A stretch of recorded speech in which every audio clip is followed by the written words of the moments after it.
You know, there's this like romanticized feeling in different movies and TV shows where it's like, you complete me. Well, that puts a whole lot of pressure on the other person because if he's supposed to complete me, what happens if he evolves or changes? Then now I'm feeling unsatisfied because he is changing and now somehow is not meeting all of my needs. So the ideal that we shoot for now, it's not, I can't live without you. I can live without you. We spent 3 years apart living without each other. I just really don't want to. I look to myself to take care of my inner world, and then I share that with him. I don't depend on Chase to make me happy. That's my job. In today's busy world, how can we find the inspiration, knowledge, and energy to live a healthy and empowered life? If we balance and harmonize our mind, exercise our body, live according to the laws of nature, and connect to spirit, can we find a way to heal, become our authentic self, and live our purpose with love? I am your hostess, Amy Fournier, and welcome back to Awakening Aphrodite. Hey everybody, hope you're enjoying the show. I'm here with my friend Hannah of Sebin Solus, my favorite new skincare company and self-care. Can you tell us some of the things that make Sebin Solus unique, Hannah? What makes it unique is actually I'm an earth scientist, and it's my involvement as a scientist in each and single farm that we source our sacred, sustainable ingredients for self-care and skincare, empowering women and families that work on our co-managed farms in Iran, Egypt, Morocco, and Kenya, and India, where we source these ingredients. Everything is hand-selected, hand-extracted, and handmade with wild-crafted ingredients with no synthetic fragrance, parabens, alcohol, or animal testing. So everything is done with ancient farming practices, which is also known as biodynamic. We feed the soil with proper nutrition from green manure to compost, and we exclude any fertilizer or pesticides to keep the farms healthy and the ingredients healthier for our bodies. I'm super grateful to have found you guys. And don't you offer a special coupon code for our audience so they can try it at a discount? All caps, Fit Amy TV 10. And if you enter that on our website, you get 10% off our entire website, which is animal care, skincare, and self-care products. Which is an amazing offering. Thank you so much, Hannah. When you're doing sauna in the sauna space and you're detoxing with the light therapy, you're fueling the cell. You're giving the cell more energy and essentially making the detoxification less stressful. There's a lot of people who, due to their health situation, can't really handle a regular sauna. People with autoimmune issues, people with thermoregulatory problems where they get hot and cold, and maybe even they've been told by their healthcare provider, like, you can't handle a sauna. We find that with our approach to sauna, it's more gentle. One of my primary missions is to make sauna accessible and enjoyable too, and really fun. Sauna space. This is truly one of my all-time favorite things that I've ever bought in my entire life, and I'm not saying this lightly. You can use my coupon code at checkout to save some money, which always helps. FitAmyTV5. All this is on my website under my recommended products e-store. Now let's get back to the show. Welcome back to Awakening Aphrodite. My name is Amy Fournier, and this show is about helping you to be healthy and fit in mind, body, and spirit, as well as harmonize your masculine and feminine energy, tap into your intuition, your true source of power, and awaken your authentic self. Today, we got a double whammy for you. I got a power couple on the show that I'm going to share with you today. Mimi Lundquist and Chase Ramy, and they have such a fascinating and inspiring story of love found, love lost, and love found again. I can't wait for you to hear. This is very romantic too. So whether you're single or in a wonderful relationship or in a relationship that maybe isn't so wonderful, you're going to love this show today because we learn a lot of pearls of wisdom from them, from people who have walked a hard journey of disappointment and hurt and pain and being lost and coming back and finding your person. Isn't that cool? I love that. So Mimi and Chase, have a wonderful podcast as well called The Medicin, and they've worked in the health and wellness personal development space for nearly a decade. I met them at one of Paul Chek's amazing in-person workshops out in California a few years ago. I'm actually based on the East Coast right now, but when I can, I make the trip out there to see my buddy Paul, do some private work together, and try to catch a workshop when I can. And Mimi and Chase are like always at every workshop. They're fortunate enough to live pretty close to Paul in California, and they're at every single one. So, you start seeing the same people after a while. And long story short, we just kind of hooked up and somehow found out we all have podcasts. And obviously we're like-minded people in the Paul Chek world.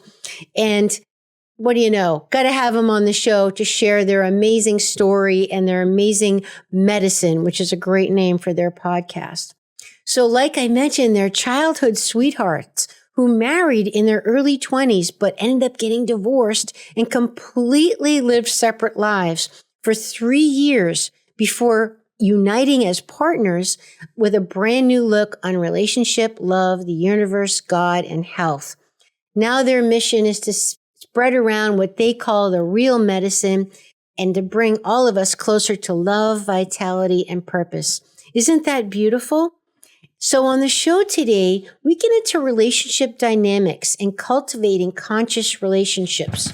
I know you guys love this topic because one of the most popular episodes on Awakening Aphrodite is with my other buddy, Alex Rubchinsky, and that's episode 91. So if you're interested in this kind of thing, you might want to check out episode 91 on chasing death, connecting with your soul, and calling in conscious relationships while navigating the masculine-feminine dynamic with Alex Rubchinsky. Again, that's one of the most popular ones, and he is such a character. You're going to love that. It's a very entertaining and enlightening episode.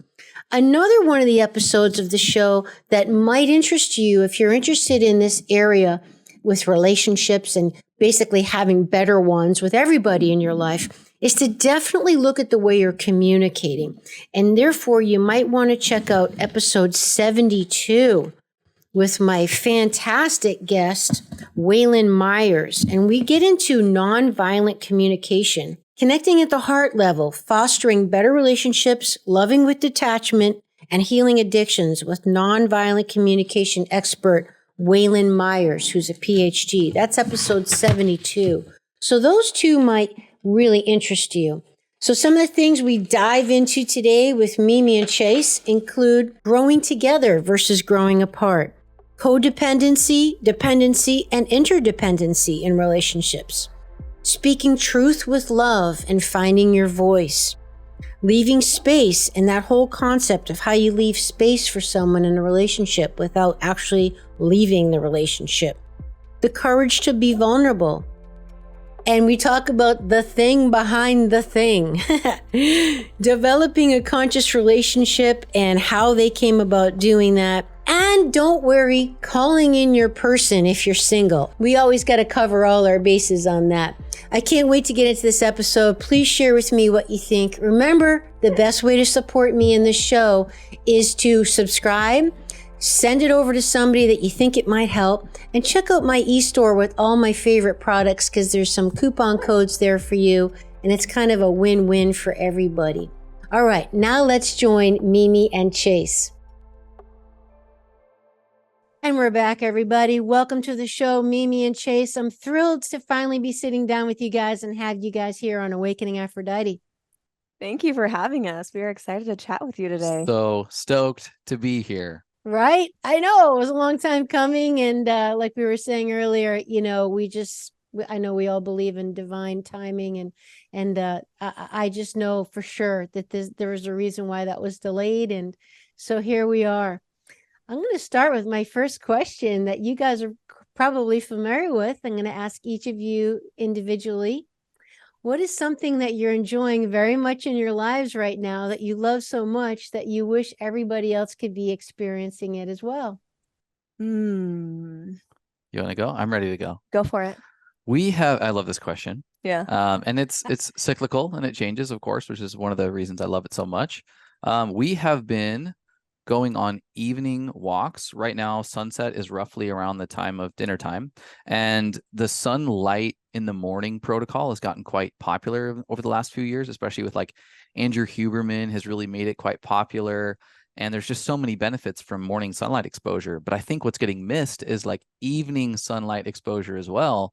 And having your eyeballs on the sunset has a profound impact on your body's rhythms, the ability to downregulate cortisol properly in order to rest before sleeping, really supportive of mood and anabolic hormones like testosterone. And so we have been taking our Mushy Love latte, which is non-caffeinated, out on a nice little walk or the beach nearby and here in San Diego. And it's amazingly relaxing, but it's also a moment for us to get to engage in one of our favorite love languages, which is quality time and time spent together. And then it has this just beautiful effect that we end up, sleeping better because of it. So that is one that comes to mind for me. And we've been actively engaging in that. It's a little more convenient this time of year because sunset's just perfect with an after dinner stroll. And so evening sunset is my answer to that question. Yeah, less time in front of a screen of some kind and more time outside with each other, engaging in amazing conversation and fun. And yeah, it's been a beautiful practice. My answer is just lately I've just had this overwhelming, immense gratitude and love for the community that we're a part of down here in San Diego, and then our greater podcasting community, the friends that we've built, like-minded individuals and not so like-minded individuals. Not that everyone has to think and behave the exact same way that we do, but really people in our life that care about us, that have shared core values and shared ethos with which they live their life, and just this shared hunger for spiritual development, relational development, and individual development is just a nutrient that I would not trade for anything else. And I think that is one thing that our world is sorely missing right now, is people who feel connected to other people on a deep level. And it was something that I'm sure we'll get into once we get going further into the interview. But one thing that Chase and I were sorely missing in part one of our relationship, our marriage, was a meaningful community. And between our shared friend, Paul Check, and his workshops and the amazing people that we get to meet through podcasting, and down here in San Diego, the niche health and wellness scene, it's beautiful. And I would not trade it for the world. I agree. We all know how important nowadays that we're acknowledging, as you said, that community, connection, tribe is a nutrient. It's just as important of a risk factor if it's missing as, getting enough sleep and water and all these other lifestyle things. So I love that. Do you guys have any advice for the person that maybe doesn't have the podcast? Because like you, my podcast has been a huge conduit to help promote like-minded people coming into my world. But what would be your thoughts for someone that maybe, kind of 9-to-5 job, or maybe even they're working from home? Any ideas off the top of your head how they can find their tribe? Like-minded. Like, I'm kind of alone here. Like, no one really kind of thinks like me and thinks I'm crazy for, going out early in the morning to take a walk. Any ideas? Yeah, I've thought of this often. In fact, when we divorced and split up, I moved to San Diego and was completely alone. I knew not a single soul in this community. And it takes, like, in 2023 and in the last 4 or 5 years, as social media's evolved to the degree that it has, and you have all of these like pseudo forms of connection through technology, and they're great if they lead to actual human connection, like physical connection. And I think that's where most folks stop, is that they think that they're engaged in some level of community and or relationship, but you don't get the same effect as you would being in person with someone or others.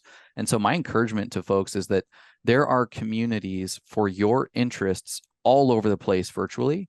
It's critically important, though, to take that next step and engage in something that is physical in nature. And so I think what that can look like is a workshop. We've engaged in workshop workshops, and it sparked some of the most beautiful relationships that we've had non-podcast related. When I was getting into my own mindfulness journey, I just continued to follow the rabbit trail of people and individuals that were gathering and making community in person out of these shared interests. And that could be everything from the gym that you're a part of, the yoga studio that you're a part of, a mindfulness community that gets together and practices some form of meditation or mindfulness, and then hold space for conversation and questions and being able to live out the answers. So my encouragement to those is like, your interests, which, you know, God help you if you don't have any, but identify your interests. I think it's so great to dip your toes in virtually through communities online. You know, our podcast has a community, many other shows do, many content creators do.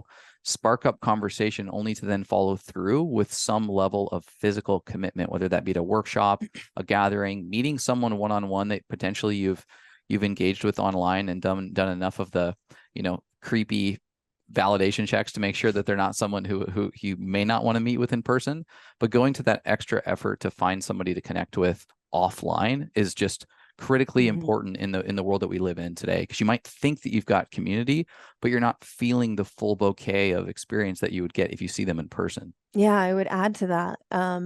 There might be a period of time where it feels clunky, where it feels maybe forced, or it feels awkward or scary if someone's maybe on the shyer side and they are not used to putting themselves out there as an extrovert. There might be a period where it's difficult, and there's so much for you on the other side of that difficulty, and just continuing to say yes to your intuition and to events that resonate with you.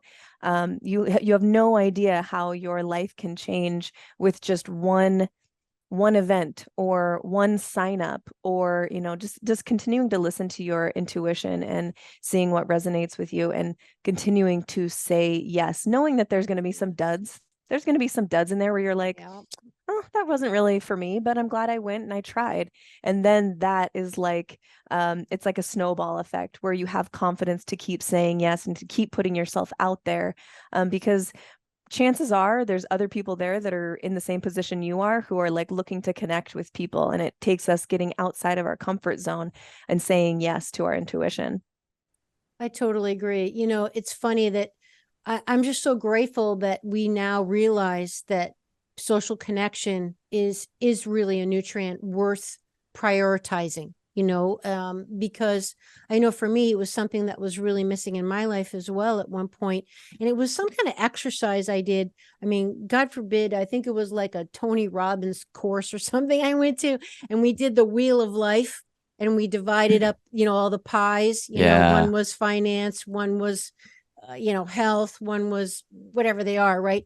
And I realized like there was a pie piece that was really way too small, and it was my social life, social life. I had a boyfriend at the time, so I kind of felt like I didn't really, I don't know, I don't want to say not that I didn't need it, but it wasn't like a very obvious lack or void in my life.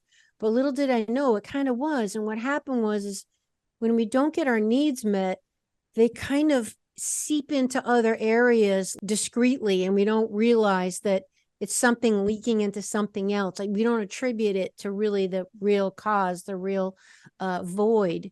And I just made an agreement with myself. Once I kind of visually became aware of like, wow, it was kind of a cool exercise to see visually there was a slice missing, you know?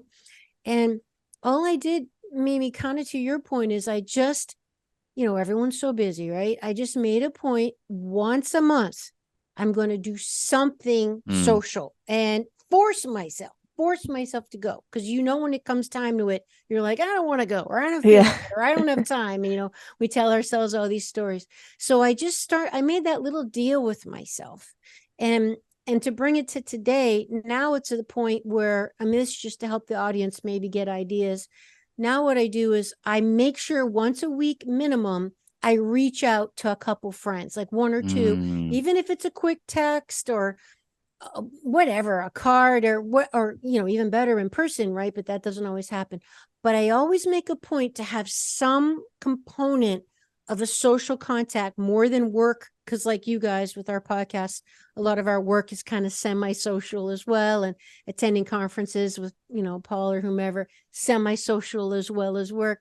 So the boundaries are blurry, but specifically something just social once a week. I do something, or even if it's when I walk my dogs, I purposely take them to like the park where I know there's Yeah, other humans, you know. Yeah, I love yeah. that. You know, so do you guys have any thoughts on that? I mean, I completely align with that. It's like Mimi was saying, there's a layer of clunkiness, but you're still learning something along the way. And I had something similar when I got down here. I was like, I'm gonna say yes to everything, which I don't advocate for necessarily, but when I was single and 26 and completely alone, I was like, I'm just gonna say yes to everything and see what happens. And I found myself in a couple interesting situations, but they make for fun stories now. And the funny thing is you put yourself in enough lanes that interest you. I would suggest to lean into things that interest you. Otherwise, Yes. you'll be sort of living out a version of you that's not authentic and getting down the rabbit hole on a version of yourself that you may not like and that other people might. And then it's kind of it's a mind fuck because you're like, wait, Yep. these people in this community likes me for something that's not authentic to me. So lean into what's interesting. And it's funny because I still run into people in the work and the community involvement that we have to this day that I connected with back in those years. And you'll start seeing people that show up to the same seemingly different events, but with the same thread of something that's interesting to them. And they're ultimately the ones that become, you know, what you might call tribe. And then the other thing I would say is that many people go, I'm an introvert. That's not for me. Yeah. I'm an introvert.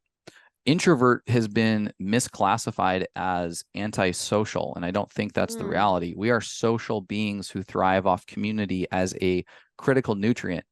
Me being an introvert actually just means that when I need rest, I need to be either with myself or with a small group of people that I know and love almost as if they're family, whether that's a romantic partner or like if I hang out with Paul, it feels like I'm resting. He is a part of my little introverted circle, but that doesn't necessarily make me antisocial. So I encourage people, even if they give the response of, I'm an introvert, I like nights in, I like, you know, to stay home, I'm a homebody.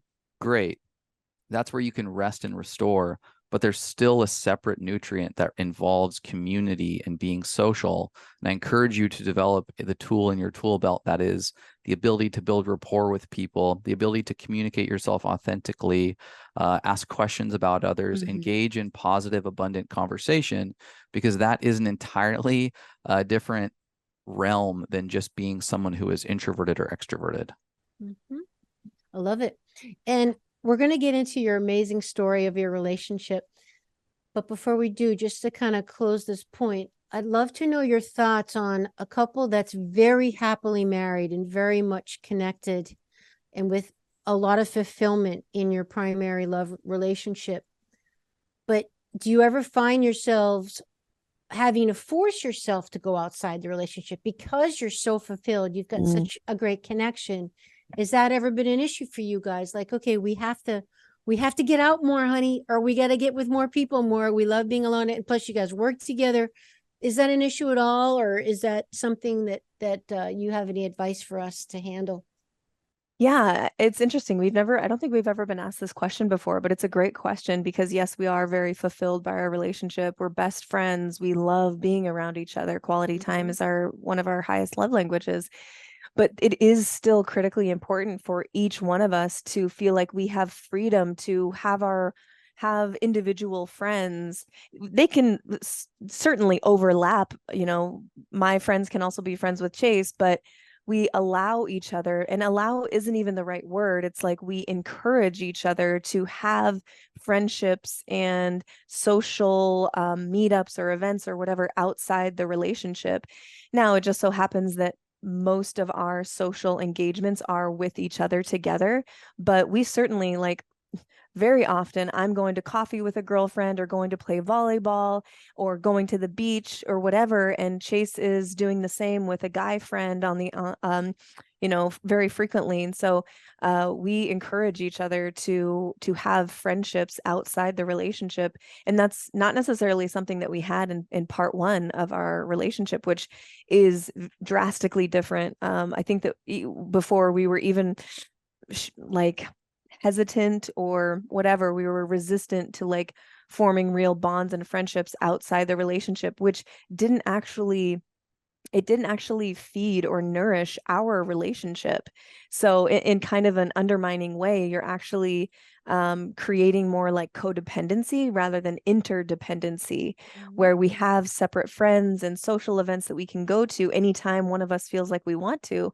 But then we also have that coming back together that's so magical and beautiful and fun to fill each other in and to catch each other up and to feel like we have that freedom to explore our own worlds apart from each other. Yeah, I mean, most relationships, I'm just going to speak in generalities, have a feminine and a masculine, and that's what creates kind of the romantic dynamic of the relationship. The masculine representative, which is, male in our case, it's a maybe not necessity, but it's critically important to have a masculine community, because the masculine evolves in one way by sharpening itself. And with other men or with other masculine representatives, that sharpening happens at a really profound rate when there are other really intentional masculine representatives in that community. And so there's something about being with the guys, if it's a very conscious community, especially. You hear it called men's work. Friends like Mike Salemi are holding space for men to really sharpen oneself in the dynamic of the male community, such that you can show up and be a better protector, provider, safety, etc. I think the same thing is said for the feminine. There's something exclusively special about a conscious group of women who embody femininity and can make that abundant in that sphere, and thus bring that back and those learnings back into the dynamic of the relationship.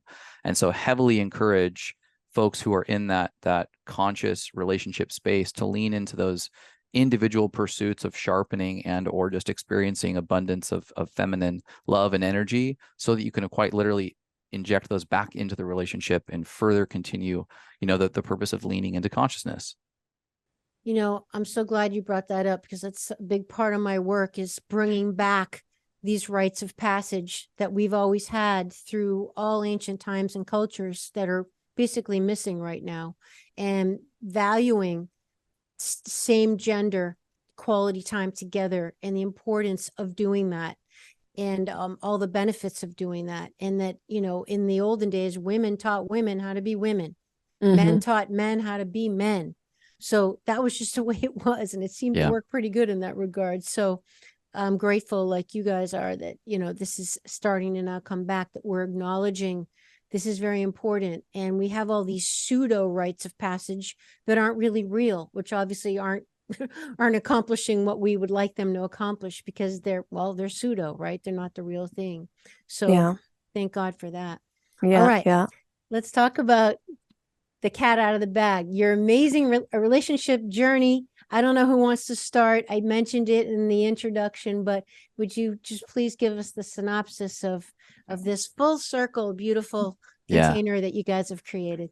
Yeah, absolutely. I'll kick it off, and I'll keep it to the abridged version if I can. I'm a long-winded sucker, but I'll do my best. So we grew up childhood sweethearts. We're from the Pacific Northwest. We're from Spokane, Washington. We grew up, middle-class kids in the suburbs, 90s kids watching the Disney Channel, falling in love, going to the lake in the summers, playing high school sports together. And we just had this really beautiful teenage romance.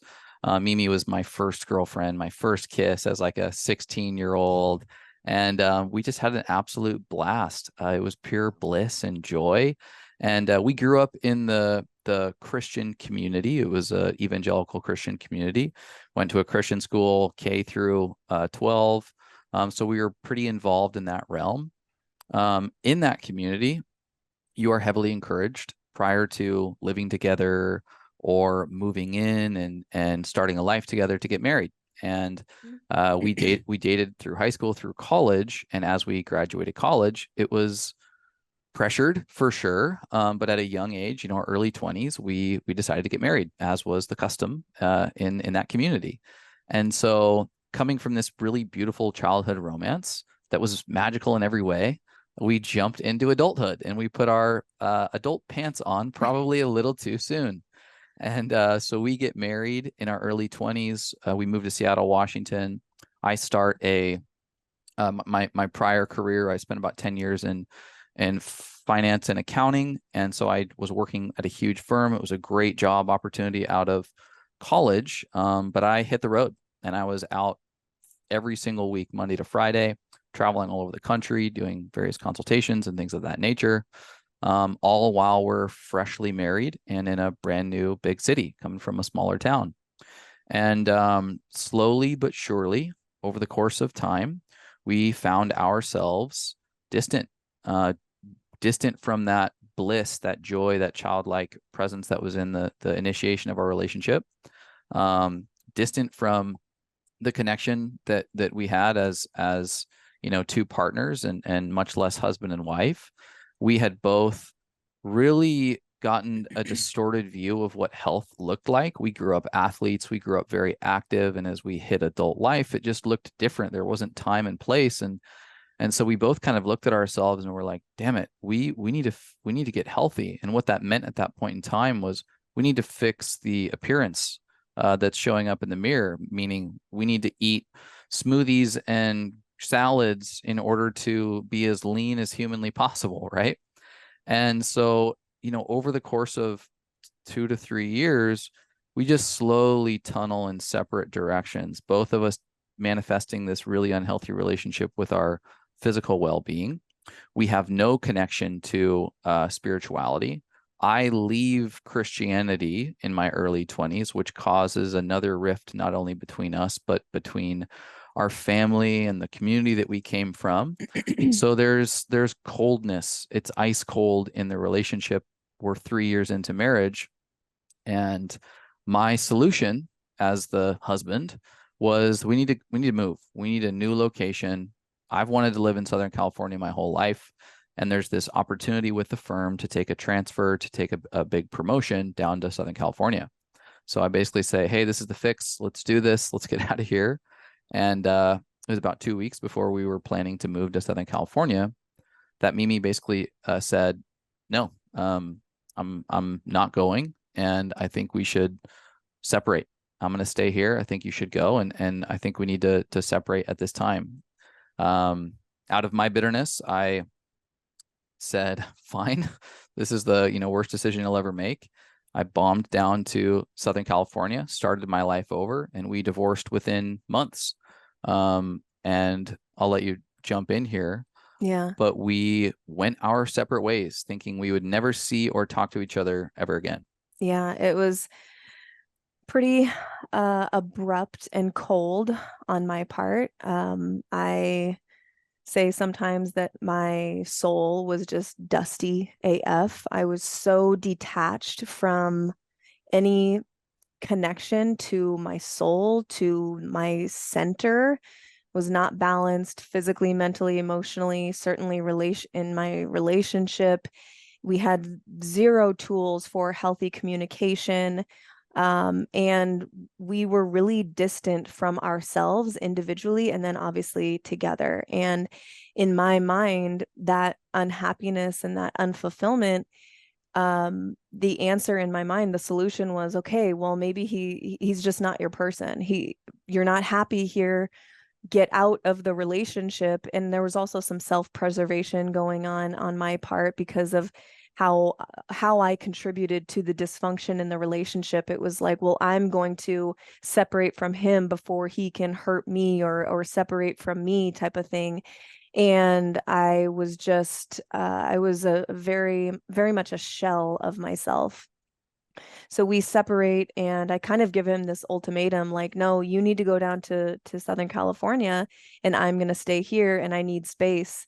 And then we took that 3 months, and then after that 3 months made it official legally through divorce. And Newsflash, it wasn't the answer. It was not the solution, because I was not addressing all of the gunk, all of the baggage, and all of the things that were leading to the dysfunction of the relationship and the disconnection with myself. They don't magically get fixed with a divorce. You have to peel back the layers. You have to look at yourself. And it took me a couple years, but I started that process, and I got to the point, we like Chase said, we never thought we were going to see each other again. I got to the point where I was so physically and mentally and spiritually unhealthy that I just broke down and was at a complete rock bottom. And I was like, I have to figure this out. This is not how I'm supposed to live life. I cannot live this way. I had so much psychic weight and emotional baggage from our divorce, and how I carried myself through that. And then on top of it, I was just very physically unhealthy. My hair was falling out in chunks. I had cystic acne all over my face, couldn't digest my food. I was having fainting spells, hypothyroidism, all these things. But I looked like a fitness influencer on the outside. I was very much as Paul Chek would say, a fit, sick person. And finally, when I started peeling back the layers and really digging into myself, leaning into, okay, what does holistic health mean? What does this even look like? Started binging all sorts of health podcasts and really, reading books and trying new things on for myself and becoming more loving with myself. And then, so that process took me about 3 years, where I was really digging into self-development and really putting myself first, my inner world and my external health first. And I started very slowly to get healthy and to become more balanced. And of course, that's a longer story. This is sort of the abridged version, but that balancing and centering of myself led me to a point where I felt healthy enough to basically reach out to Chase. And I had heard that he had switched his job, he had changed careers, and I was just genuinely happy for him. I knew what kind of burnout that he had gone through in his very busy finance job and how much he didn't align with that work. And when I heard that he had switched careers and that he was happier through mutual friends that we had, I just sent him a text one day and I was like, I'm really happy for you. I hope you're doing well and I hope you're happy. And that really sparked this very benign friendship. Neither one of us was trying to get back to each other whatsoever. Little did I know that Chase was going through his own health journey, hitting rock bottom and coming out. I literally had the same 3-year process. I got down to Southern California, refused to acknowledge that it was even painful. We split up. I went, 26 and single for the first time, never had another girlfriend. I'm just like, I'm gonna go hard. I'm gonna figure all of this out. I'm gonna work harder than ever. I'm gonna get buff and handsome and see what this world is like, only to get about 1.5 to 2 years into this to hit my own brick wall of physical, spiritual, emotional rock bottom. I have, what many would call adrenal exhaustion. I lose 30 pounds over the course of a couple months. I'm anemic. I'm fainting, and have this just brick wall moment of like, I have to make a change. I have to figure something out. I leave my career at the firm and jump into actually what had become very interesting to me, holistic health. So I jumped into the holistic health and wellness startup space. And so there were startup businesses in San Diego that were creating adaptogen superfood companies. Organifi, namely, was starting, and I jumped into the early team at Organifi, and that became just my new ethos. Was like, hey, I've got this tool set that's called finance and accounting. Let me apply this to businesses and to groups of people that are trying to make an impact in the world with the products that they produce on a holistic health scale. And that ended up being this little bridge of communication. When Mimi reached out to me, we engaged in friendly dialogue, and then it was this serendipity that we both were passionate about medicinal mushrooms.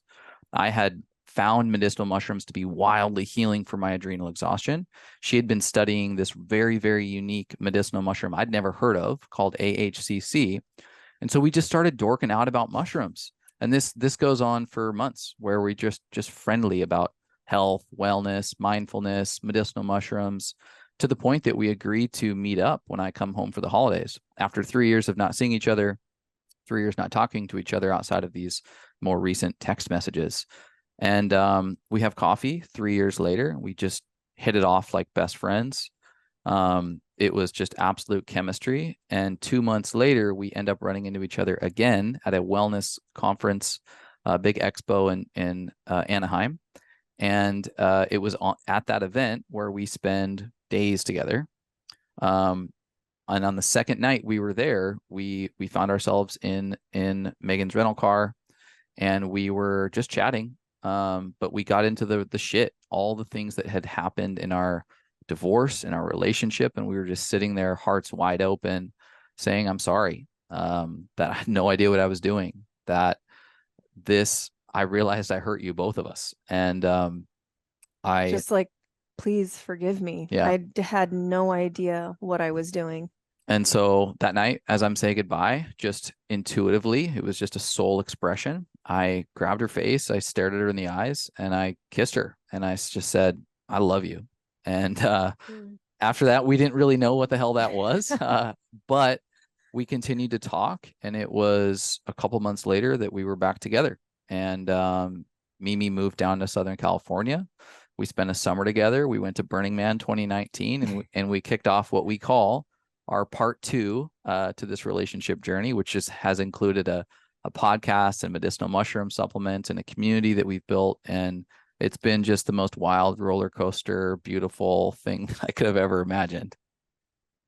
What a story. I mean, just wow. This is like stuff movies are made of, and the best part is that, I see you guys riding off into the sunset, holding hands on white horses, Well, actually, Chase, you have a black horse. She has a white horse. Oh, all right. I like Great. it. Wow. Okay. So let's get into some real nuts and bolts, if we may. I need to understand okay. So Mimi, you were kind of the one who initiated the divorce, right? Mm-hmm. How did you trust again when that has been violated? You guys took vows. I mean, I too I'm divorced. I get it.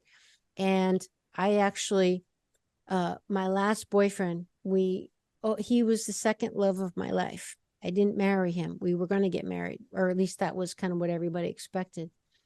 And we have remained friends to this day. I'm actually friendly with all my exes. I just don't like having bad energy out there. But it's something that the intimacy, the trust, it's very difficult to get that back once the innocence has been violated, right? It's like trust but verify, and if you get burned, you learn your lesson. It's very hard to trust again. So I'd love to ask both of you how you honestly got back to trust again after it was valuable. Yeah. I can start this one. For me, part of our story involves infidelity on my part. And so my trust was not something that I had to build back with Chase. It was trust with myself. And I needed to get to the place where I could release the shame and the stories that I was telling myself for years. Guilt, certainly, but it had progressed to the point where it was like a cancerous tumor inside my body, where because it was so shameful and I kept it a secret for so long, I was telling myself all sorts of stories. Like, if you tell anyone, they're going to judge you, hate you. No one's going to love you if you tell anybody this. You got to go to your grave with this about yourself, because who could love someone like that? And that's a really heavy thing to carry. And so I actually got to the point where I was not able to trust anything that I was saying, thinking, doing. I literally told myself, and this is so backwards from how I live my life now, but I said to myself when I was in the thick of just my rock bottom and just flogging myself, I was like, okay, so you led yourself to this point. So in order to get out of this, in order to get better or to build a better life, you need to do the opposite of what you think is right, basically. So like, do the opposite of what your intuition is telling you, because something led you to this point that you're very unhappy and you've hurt people in your life. So clearly you just need to do the opposite, which is completely backwards, but this is where I was at. This is how unbalanced I was.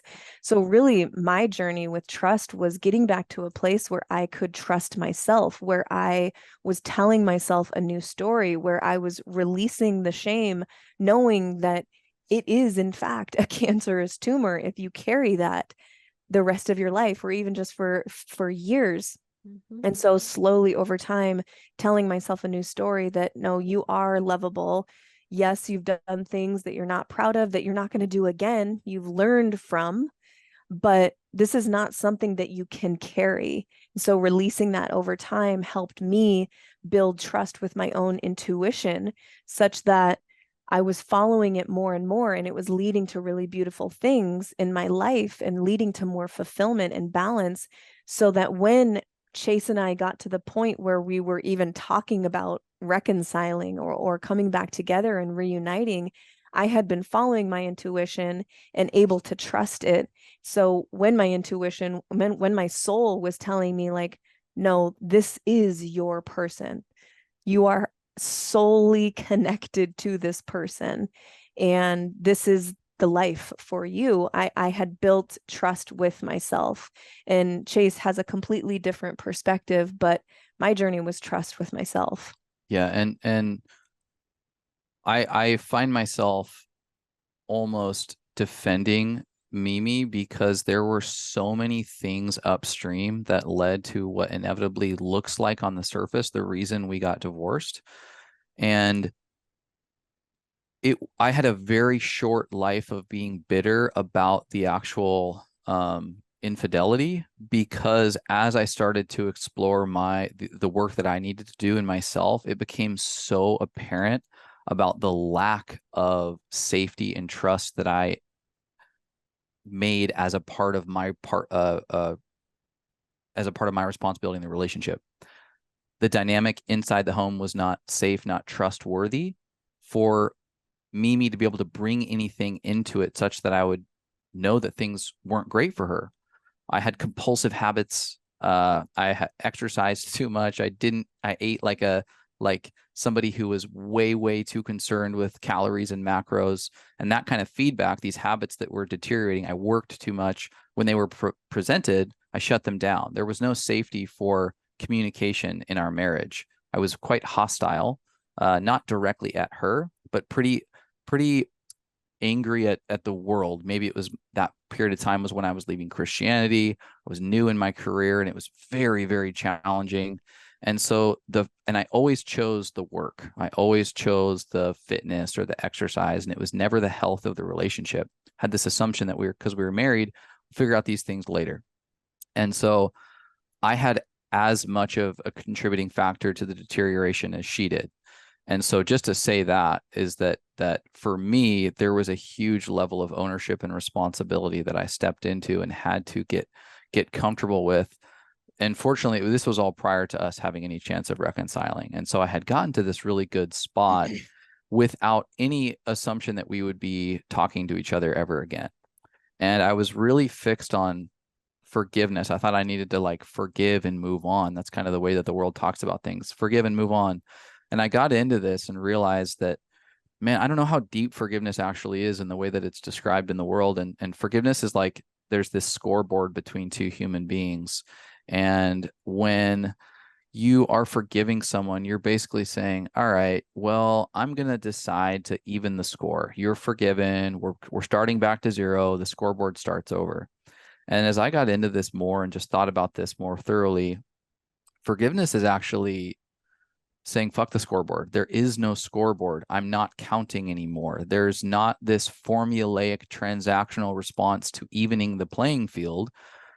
Forgiveness is actually existing in a completely new reality where there's not a history that will pull you back into that level of thinking and that level of behaving. And so it's this really transcendent idea of what's possible. And I hate to even use the word forgiveness because I don't think that's what happened at all. Rather, we stepped back into an entirely new way of being and transcended this thing that had happened to us to be observed and looked at. And we still, every time we tell this story, pull on something new that we can learn from it. but I'm so uninterested in this idea that there was a reallocation of responsibility and a grooming over of some level of difference that needed to be reconciled in order for us to start over. And so when we stepped into part two, it was completely abundant, and it was with absolute belief that we were pursuing something that had no prior baggage to keep us limping along, if you will. That's tremendous, because usually what happens is, we look at our own role in something. Because I know, even back to that primary relationship that I had, initially I was like, oh, kind of like, he didn't do this and he wasn't emotionally available and da da da da da. And, as time went by, I eventually got more mature about it and more self-aware about it. And that some of the bite, some of the sting, the pain of the breakup started to kind of dissipate. And that allowed me to really honestly see that, how you hear it say that, relationships are mirrors. And I'm like, well, where was I not being emotionally available?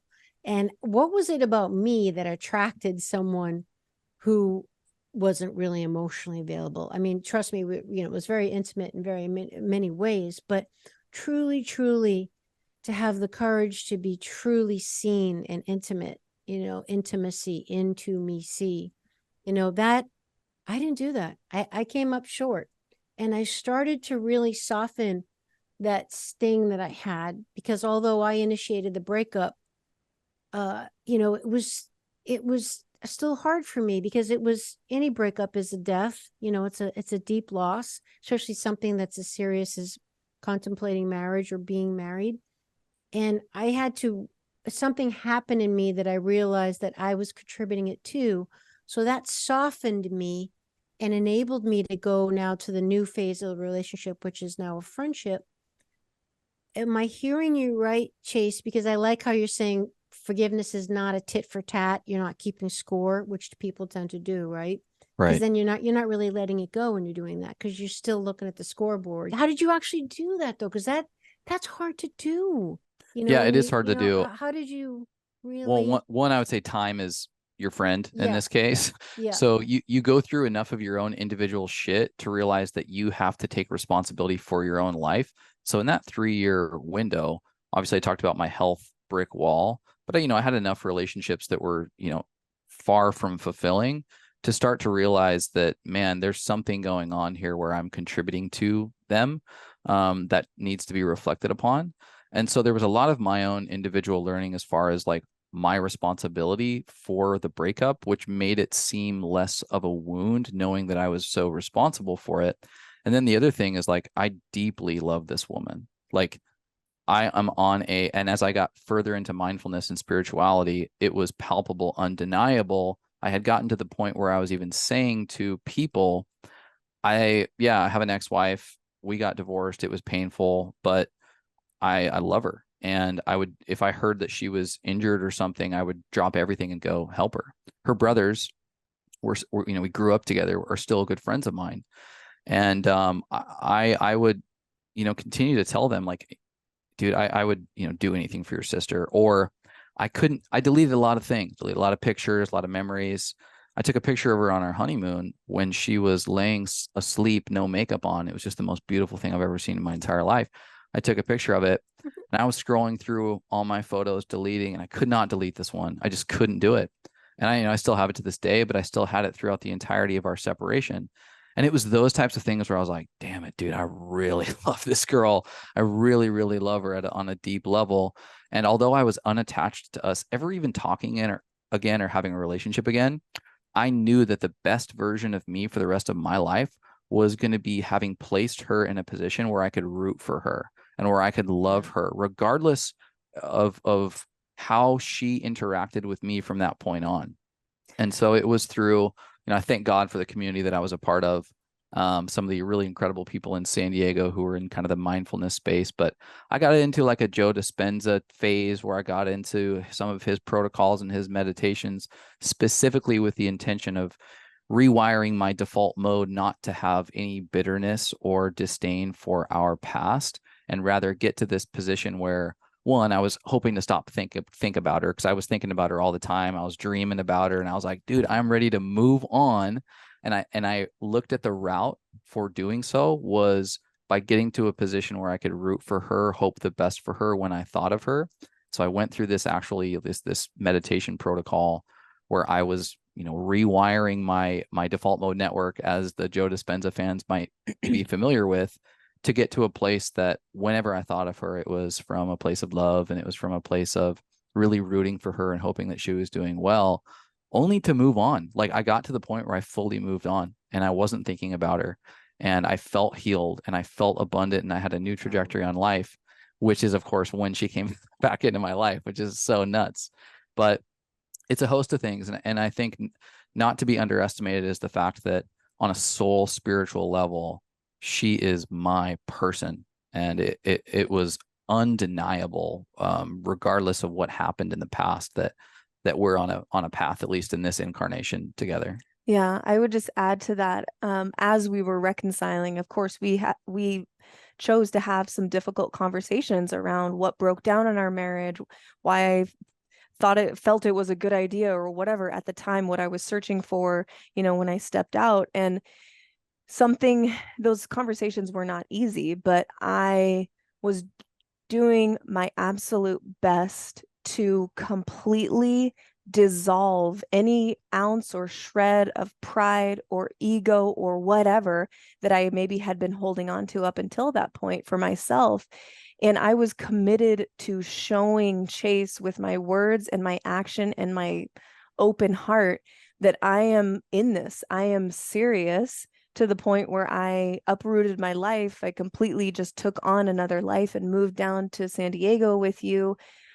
We also had to have pretty tough conversations with family members, and they're asking questions like, hey, Chase, don't you remember what happened? And they're like, are you sure about this? And they, of course, wanted to talk to me because I had been with his family since I was 16 years old. They were like a second family to me. And so I chose to enter those situations and those conversations with zero ego. I'm not even going to defend myself. All I'm here to do is to show up, be honest, and show Chase and our families through my action that I'm serious about this, and that this is not easy for me, but any amount of difficulty pales in comparison to the love that I have in my body, in my soul for this person. And I think that was evidence to like how serious I was. I was like, I don't care. I'll take any verbal lashings. I will take it all. He is worth it. And I think that you felt that. Yeah, totally. And I just saw what was on the other side. I think we both did, of getting through this. Yeah. And that there's the question, which is like, who am I going to figure my shit out with? Because that's so much of what relationship is. And I couldn't have dreamt up a better individual to figure out my shit with. And so that's the practice we all take into relationship, is like, you're going to be my mirror, I'm going to be yours, and we'll work through this. And so the question then really becomes, who do I want to work through my shit with? And it was just so palpable and so clear and just fully embodied hell yes in my body that it was for us to work through together. Well, see, this is such an interesting component, because we all know of the high school sweethearts and the people that got married young and all that. And, it's like there's a divergence, two camps. And, in any human life, we go through phases, right? And stages where we're growing and developing, and we don't know who the hell we are. We think we do in our 20s, but who the hell does, right? And then there's those couples that grow through it together, and they manage to stay together and still be inherently the same person at the end of the day, so they stay together. And then there's those couples who it ends up being the death of them. It breaks them up. They end up being different people, when they're on the other side of it. So it's in my experience, it's rare to see a couple that did hook up so young, that grew through that key period in your lives of discovering who you are. You obviously both did the work, and then you were able to come back together and now try again, part two. But how about all the people that they did it and they didn't come back? You know, I think it's more common. They don't circle back again. They just keep going Yeah. divergent. Yeah. I think that this is our story is definitely not an invitation for everyone to get back with their ex. You're Like right. there's good reason for separation and divorce and things like that. But it was part of our story. clear. And I wouldn't have it any other way. But I think it's rare for a reason. I think it's like divorce and separation happens for a reason. And I think that there's also value in taking a look at the relationship, learning the lessons, evaluating, and moving on completely and staying moved on if that feels right. Yeah, we're definitely, when we hear about young marriages, we're always like, Yeah. because there was part of this too, that we were just kids and we didn't know what the hell we were doing. Yeah. And like neither one of us had been with other people. And I'm not saying that everybody has to be with a bunch of people and to figure it out, but having some level of independence, and we talk about codependency and interdependency often, but we had essentially gone from being kids whose parents took care of all of our shit to being married to now we were expecting each other to take care of each other's shit as well. And the challenge is there is that you've never had reps as an independent person. You've never stubbed your toe figuratively and gone, oh, wait, this is my fault. I've got to own up to this. I've got to cover my life from step A to step Z. And so that lesson that life gives you was never naturally expressed in our dynamic just because we'd been together for so long. And so it was simple things like that that were some of the biggest teachers when we split up, which was like, oh, that wasn't her fault. That was probably mostly you didn't have a me. reference. You never. Yeah. Well, you know, it's funny you mentioned that because that was one of my questions about dependence, codependence, interdependence. I mean, do you guys have any words of wisdom now that you're on the other side of it about, you know, I had a therapist explain the ideal relationship to me like this, like 3 circles. There's your circle, there's his circle, then those circles overlap, but there's another section that's not into each other's circle, like it's independent. So there's independence, there's dependence, there's codependence, and then there's intradependence. What are your thoughts on all these types of dependency and what works the best? Yeah, we talk about this concept quite a bit on our podcast. We certainly were in a codependent state. Speaking, you know, referencing back to an earlier question where, you know, we're happy for each other when the other has social events or friends outside of the relationship because we know it's so nourishing to the individual. But previously, I mean, we were very restrictive, almost like protective, and it didn't pan out well. I would say that the ideal that we shoot for now is like, I don't ever want to make Chase feel, you know, there's this like romanticized feeling that, or saying, you know, in different movies and TV shows where it's like, you complete me. Yeah. Well, that puts a whole hell of a lot of pressure on the other person, because if he's supposed to complete me, what happens if he evolves or changes or grows, which I hope he does? Then now I'm feeling unmet or unsatisfied because he is changing and now somehow is not meeting all of my needs or happiness, etc. So the ideal that we shoot for now is like, it's not, I can't live without you. I can live without you. We spent 3 years apart living without each other. I just really don't want to. And I don't expect you to fulfill my needs, my individual needs. I look to myself to take care of my inner world, and then I share that with him.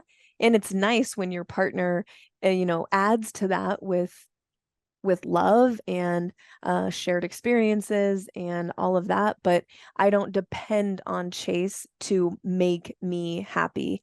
That's my job. That's an inside job for me. And then when I am fulfilled and my cup is running over, I get to share that bounty, that abundance with him, and vice versa. Yeah, we talk a lot about leaving space in the relationship and leaving space for change, leaving space for curiosity and freedom. And what that allows you to do, and maybe I'll back up a little bit. marriage or serious relationship in our culture ends up being very, very contractual, where you've got like a list of deliverables that you owe me and I owe you, and we'll expect each other and we'll count on each other to make sure that those deliverables are done. And in a short, newlywed phase or different cycles of a relationship, that can seem really productive, but it is codependent. And where that turns sour, I think, is when you have expectations that other person doesn't change, or that other person changes, which, newsflash, everybody does, you should be, and they don't fulfill their bargain as spelled out by the contract. You get pissed. And then you start to score keep. And that's when you start counting and you say, you owe me, you've broken the contract. And this is just how so many relationships deteriorate. Surely how ours did. And you But hear that a lot in relationships. You say, you changed. You're not the person I married. Yes. You changed. Yes. And that's kind of to our point earlier about you guys got together so young. And of course, you're going to change in major ways. And that's a gamble if you're going to come back together. But please continue. So leaving space for change, leaving space for curiosity, because if you maintain curiosity on an ongoing basis, the only expectation you have is that they're probably thinking and doing something differently than they did a week ago, a month ago, a year ago. So having a practice of curiosity with consistent check-ins, like, who are you?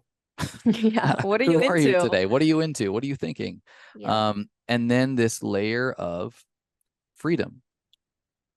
You have the freedom, I have the freedom to be in this and to check in as to whether or not I want to be in this on an ongoing basis. As long as we both know that, and that we're both allowing each other that freedom, when there are acts of love or when there are moments of dependence, it feels as if it's a gift and as if it's a choice instead of a contractually binding covenant from the, agreement that you signed. And so by having that, it's risky.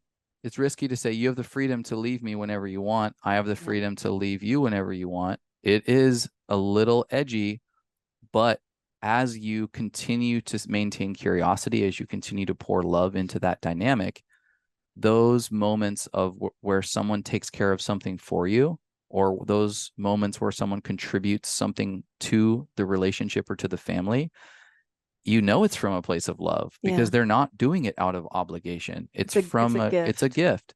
And so it really adds a powerful component, although the edge of that is that it's a little slippery to the relationship. And so leaving space, we talk about all the time, like leaving a little space for curiosity, for change, and ultimately for freedom to be in this. Yeah, it's like when you think you know someone, that's the beginning of the end, because we're always evolving. And so what we're getting into now is communication, which we've all heard in relationships is the key, but nobody really knows what that means. And what are the tools for real communication, the real hard communication with the important stuff? Mimi, I've heard you say when I was preparing for the show that there was a period in your life where you didn't really have your voice. And part of your journey, like mine, and like many women's, is to find our voice. And I'd love to know for both of you, in regards to communication, the hard stuff, right? How do you guys now find your voice and speak your truth, owning your own shit, speaking your truth with love to the other? In a way that the delivery can be received and productive. Yeah, no, it's a great question because communication, we talk to couples all the time and it's like 98% of people, their biggest thing is communication. And we all know this, but like what tools are we actually accumulating and embodying such that it's helpful to the relationship? And it's not just about, you said a really key thing there. It's not just about speaking your truth. You have to basically present your truth or whatever that is in a way that your partner can, one, understand, and then also digest and metabolize. If you're spewing at your partner your truth, that's not going to be something that your partner's even going to want to digest or metabolize. It's going to be shield up, defense mode, or just like I'm out kind of thing. And so for me, yeah, you hit the nail on the head. Like when I am hurt or I feel disconnected, my tendency growing up in a big family, the youngest child, and certainly in a sort of dogmatic Christian environment, women are not encouraged to use their voice in a productive way. It's like, okay, I'll just be the good little Christian girl and not Yeah. Keep the peace. I'm going to not rock the boat. I learned that from a very young age, and it was functional as a child for me to feel like I was receiving love, but as an adult, it's not serving me in any way.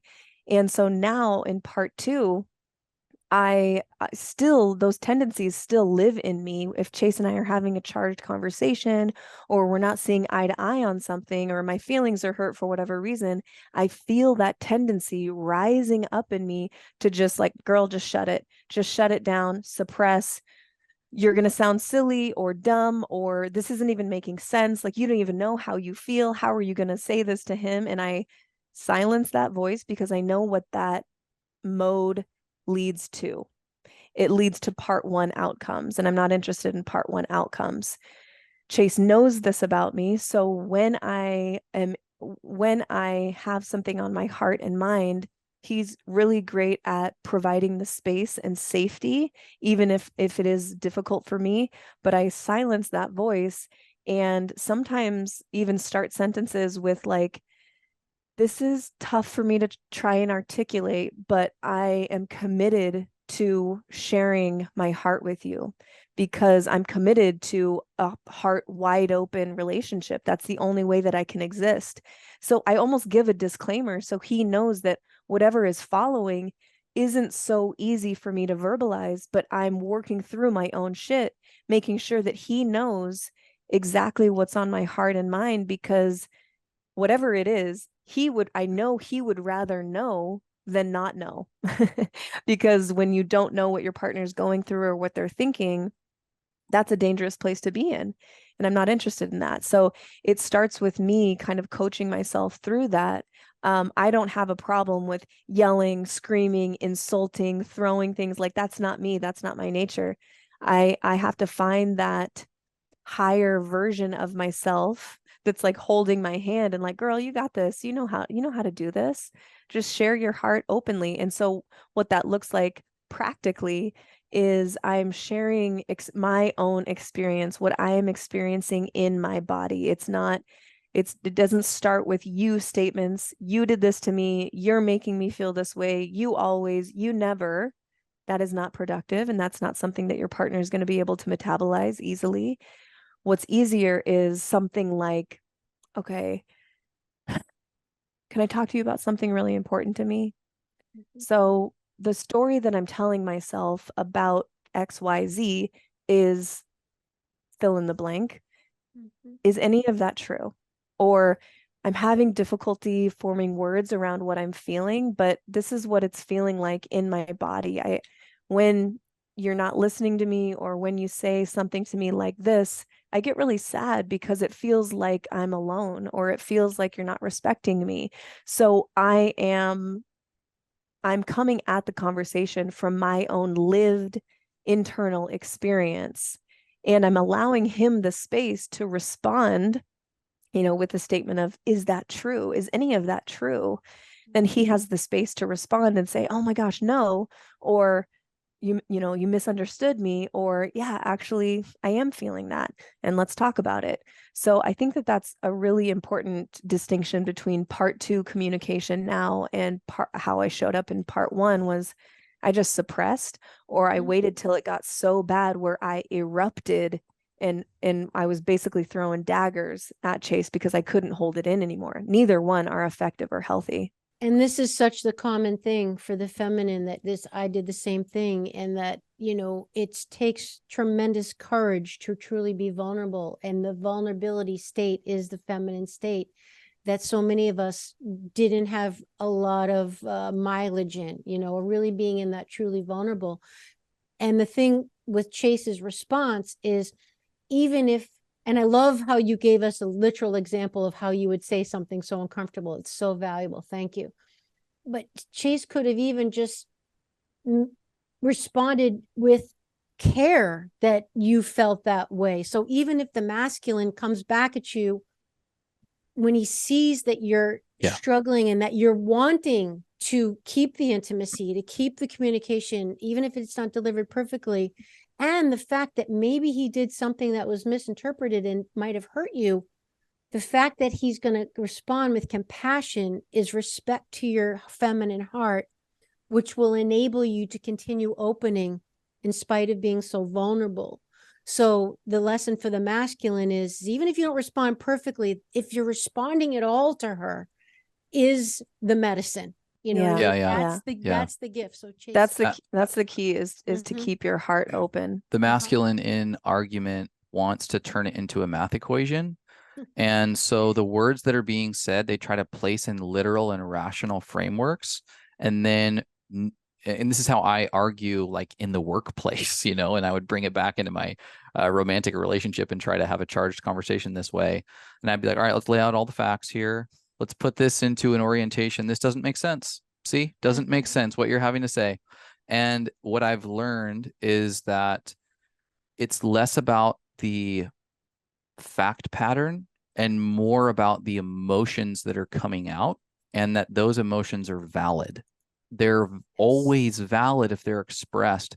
You can help that by, in the relationship, in moments of sobriety where you're not amped up about something, to say, hey, let's set some general preferences on how we have charged conversations, because inevitably they're going to come up. Let's drop our egos at the door. Here's how my ego looks when it's arguing. I just, previewed a little bit of it, but I'm pretty articulate. I'm going to ask a lot of questions, but I'm going to cut you off, and I'm going to recorrect the thing that you said, and I'm going to place my own story into the dynamic. And so I know my ego is getting involved in a conversation when I get really wordy, and I tend to wordsmith my way through what's going on. So it's actually more of a practice for me is to listen and to be in a listening state and be slow to speak.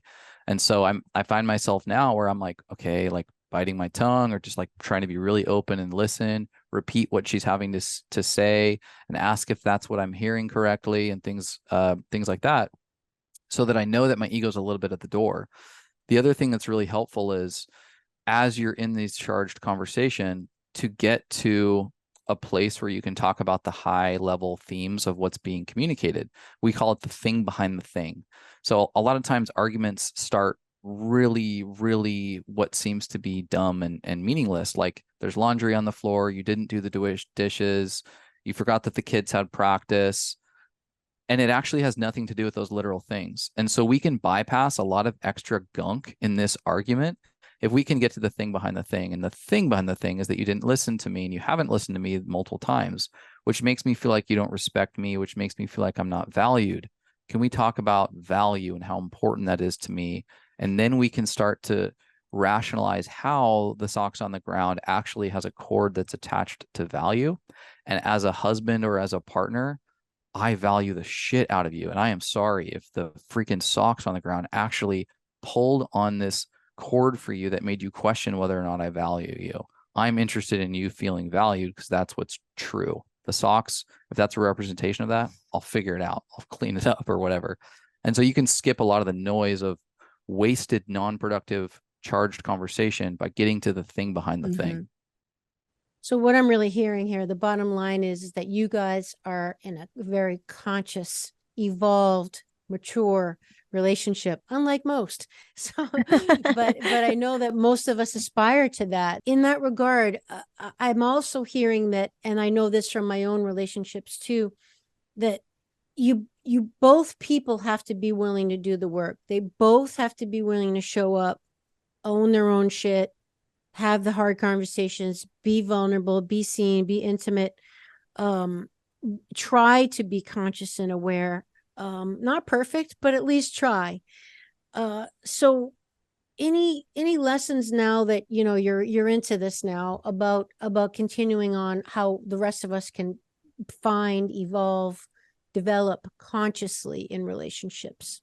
Yeah, something you said there, it is so great. It's such a gift when both people have that mindset and that approach to relationship, that it is a mirror and it's your ultimate guru. And hey, I'm here to do the work with you. I'm committed to creating an epic relationship with you. That is absolutely a gift. And I think that ultimately in the long term, it really does help to have both people committed that way. But sometimes it doesn't happen at the same time. I think that it's rare for both people. It was the case in our situation where Chase and I came back together and we were both committed at the same time. But I would say more often than not, it usually starts with one partner who's feeling unfulfilled or unhappy, unsatisfied. Usually, in our experience and being part of bigger sort of conscious relationship communities, we see the same trend that it's usually the woman.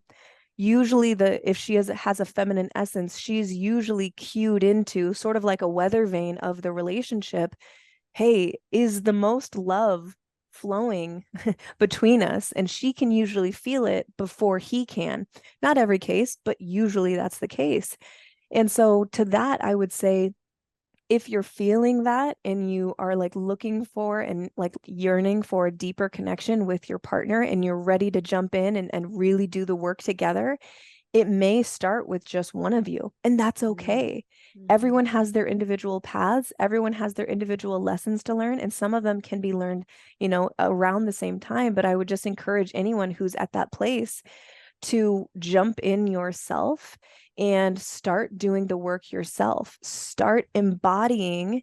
First, you have to accumulate the tools. So that's reading books and listening to podcasts like yours and really starting to embody these tools in your life. You might be surprised at what can shift in the dynamic when women, when one partner is maybe softening a little bit more and choosing to be responsive rather than reactive and being intentional with their words and their responses to their partner. So much can shift when one partner chooses to start the work and really embody, and then invite the partner in with their action rather than saying, you need to do this. We're going to this conference together. I'm unhappy. Read this book. You're not showing up for me. That's really hard to digest. Rather, when you're living it, it's definitely more inviting for the partner who's like, hey, you're not like responding the same way you did before. Like, what's going on? Or I see you reading books. Like, tell me what you're learning. And that's another thing, is like, when you're accumulating this wisdom, you can let your partner know that this is important to you and that you're doing this. Hey, I'm reading this book. I would love to just be able to talk about it with you and talk about what I'm learning. Is that okay? Most partners are going to be like, yeah, sure. And then you can start dialogue and then hopefully invite them in a really benign and loving way. Yeah, no, echoing everything that you said, that's perfect. The question we get the most is, how do I get him to enroll in this work? That's the reality. And that's the approach. It still could lead to a place where he is quite numb and compartmentalized and very narrow focused on something that he's got going on in his life, or maybe not. But ideally, he's so masculine, penetrating into the world, that he's numbed his feeling capacity to pick up on the fact that maybe there's something in the relationship he should lean into as well. And so I don't work with men one-on-one, but I'd love to reference various books. David Data is The Way of the Superior Man, which is just kind of like the Bible for divine masculinity. John Wineland is a teacher that we've worked with directly in our relationship, but he's also gotten a really incredible book called From the Core. King, Warrior, Magician, Lover is a fun kind of union, like psychology breakdown of masculine archetypes, the primary ones. And then I would say, find and actively look for people, and unfortunately it's rare, who are wise men who are embodied.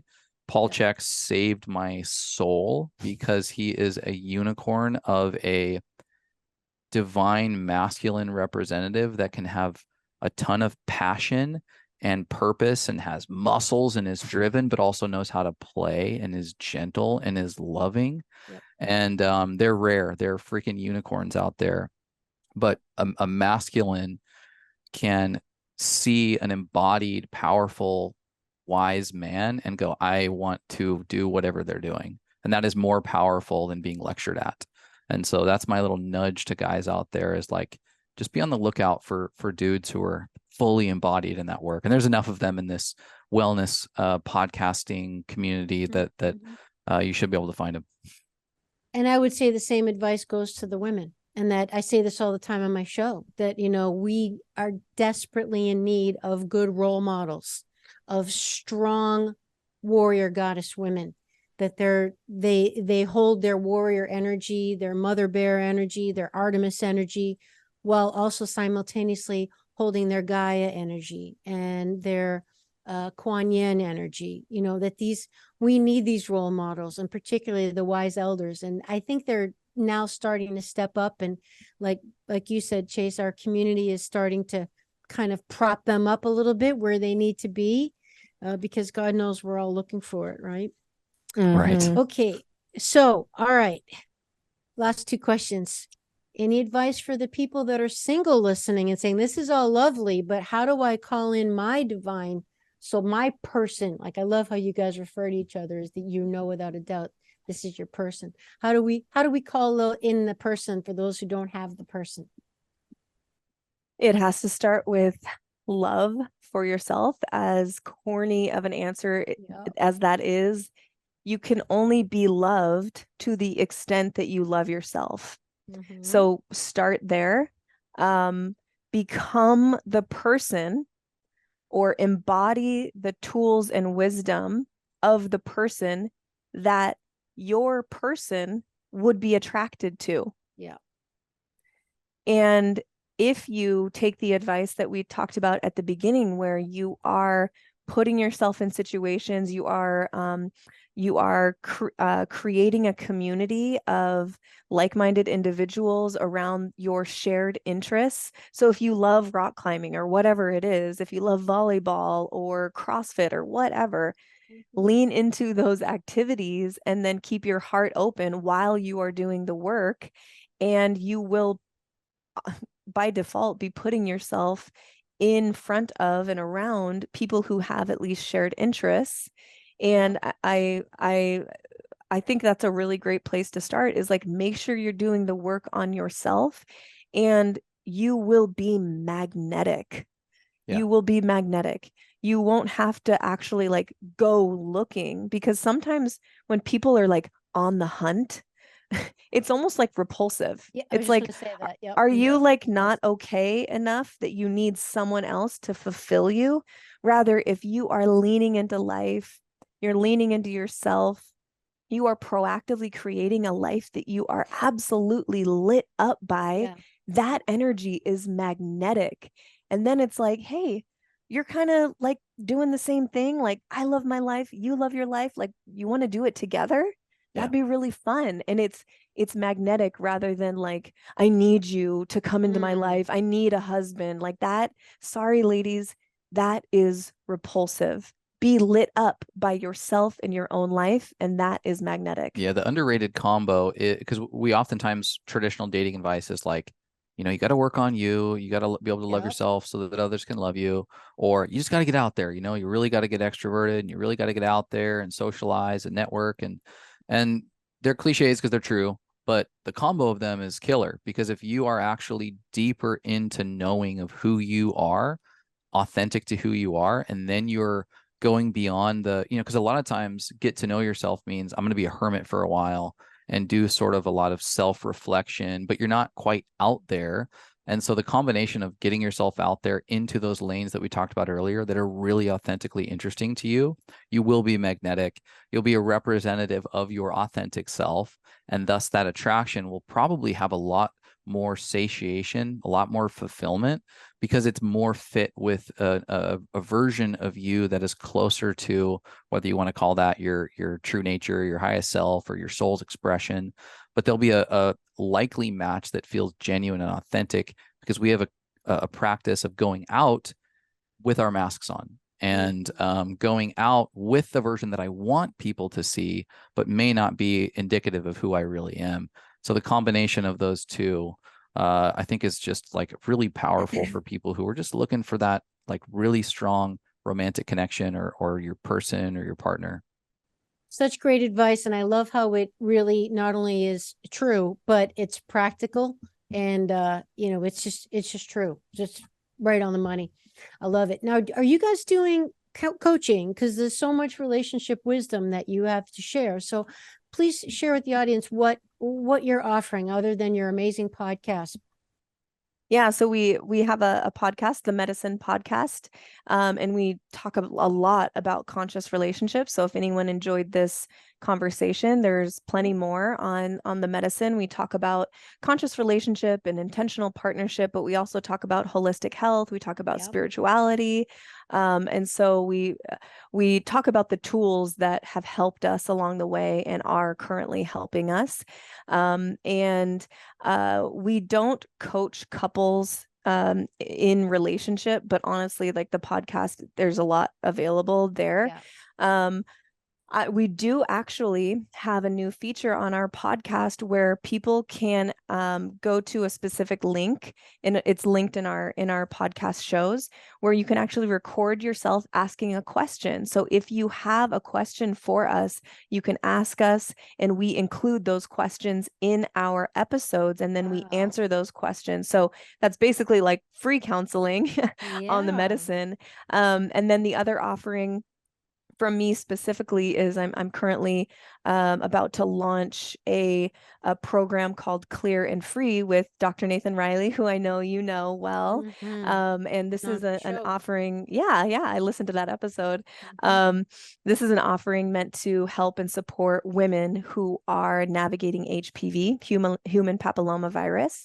So we created this program over the last year to guide and support women on every level: physical, emotional, mental, spiritual, and relational. And because there's such a need for it. That's my own personal program, but that would be the way that someone could work with me one-on-one, is through that program. Yeah, no, we open to coaching at some point. We've both done a little bit of it over the years individually. So what we like to say is our DM doors are always open if you find us on Instagram. And then, yeah, we've got our podcast. We have medicinal mushroom products that we offer on our store. That was such a huge part of our story and has ended up being a pillar of our business. And more to come, because we've got a lot of creative ideas, and that's in the relationship space. We love fitness and wellness. And then we come from evangelical Christianity and have both left that framework and really enjoy being able to, one, look back and reflect on it, not throw the baby out with the bathwater like I've been accustomed to do as I've put middle fingers in the air towards Christianity a lot in my life, but rather find this really sweet spot between what were the gems and then how we can mirror that with a spiritual life and a spiritual path now, all while weaving fitness, wellness, relationship in it. And so, yeah, that's the Medicin. So much good stuff. I mean, what a power couple. I mean, here you go, power couple. And, I feel badly we didn't get into the mushroom stuff as much as I would have liked to get your expertise and education on. And your HPV initiative sounds incredibly important. Another dream team of you and Dr. Nathan Riley. Mimi. Now, just as we close, direct people to your website to learn more about the mushrooms as well as your podcast. Yeah, our website is themedicin.com, and medicine is spelled without an E on the end. So right away, it's a different type of medicine. I answer all of my own DMs. You can find me at Mimi_the_medicin, and Chase is at the Chasen1. At the Chasen1, as in number one, or O-N-E? O-N-E. Okay. O-N-E. And you can search Chase Ramey is fine too. Yeah. The one and only, it should say. That's right. All right. Well, Mimi and Chase, power couple extraordinaire. Thank you so much for coming on the show, for exemplifying a truly conscious, beautiful, loving, solid relationship. And we look forward to checking out the Medicin podcast, your website, all your offerings. I'd love to have you back on the show again to continue the conversation. And everybody, thank you for listening and watching. We love being together in this sacred community, and we can't wait to be together again on the next show. Thanks, everybody. Thank you. Bye-bye. Would you like to support my mission to help empower people all over the world to be all of who they truly are? If so, please subscribe to the show, leave a review on iTunes, and share it with a friend. And if you're looking to take immediate action to align your energy and optimize your health, visit amyfournier.com. Thanks for listening to Awakening Aphrodite. Let's awaken her together in you. I'm your hostess, Amy Fournier, and I already can't wait to be with you again and for you to hear what I have planned for the next show. Thanks for listening to Awakening Aphrodite with Amy Fournier. To learn more about Amy, check out her website, amyfournier.com. That's AMYFOURNIER.com. You can also check out Amy's live and on-demand virtual fitness and yoga classes and sign up for her newsletter to receive a free mini ebook of 3 of her top tips for making holistic health a lifestyle. Again, that's amyfournier.com and get your ebook sent to your email immediately. Connect with Amy on the daily on Instagram at FitAmyTV, FITAMYTV, and watch many of the podcast episodes and subtopic clips on her YouTube channel, which is also Fit Amy TV. Enjoy, and we'll see you next time on Awakening Aphrodite.